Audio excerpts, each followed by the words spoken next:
Hey guys, I want to talk to you about stall mats. A lot of people know that in a home gym you want to use stall mats for your gym flooring simply because you're going to get the most bang for your buck that way. A stall mat is thick and it is durable and it is inexpensive. You can get them normally for about 40 bucks as compared to exercise flooring, which is a lot more expensive.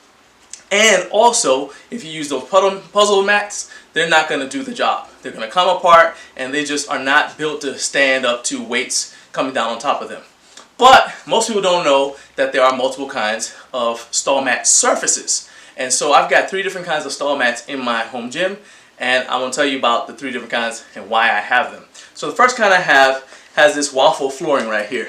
Okay, this is kind of like the bottom of a tennis shoe, and because I like to train barefoot, because I like to get feedback from my feet, and also like to strengthen my feet, I like to do things like deadlift on the waffle flooring.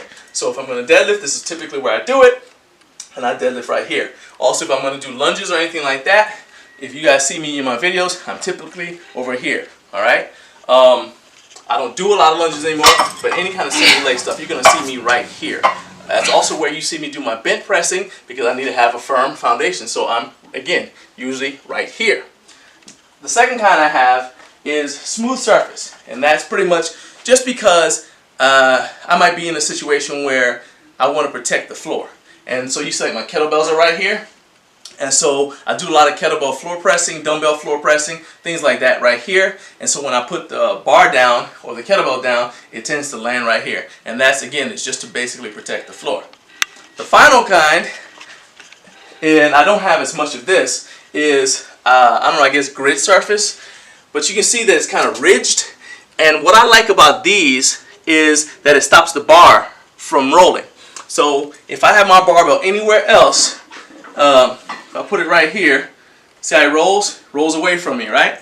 That gets tiresome when I'm deadlifting. If I had it anywhere else, it's going to roll. So I use these to keep it in place. That's the only reason I have it.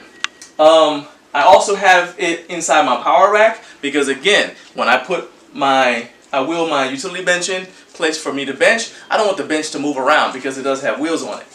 And I don't want the power rack to move around a whole lot. So again, I have it where the ridges are. So those are the 3 different kinds of stall mats I have. None of these cost me over $45. And some of them I got even cheaper than that because I went to the feed store. I looked around specifically for these kinds of mats. So do your shopping wisely and get the mats that work the best for you. I hope that helped. If you enjoyed this video, please like it, subscribe, and share it with your friends.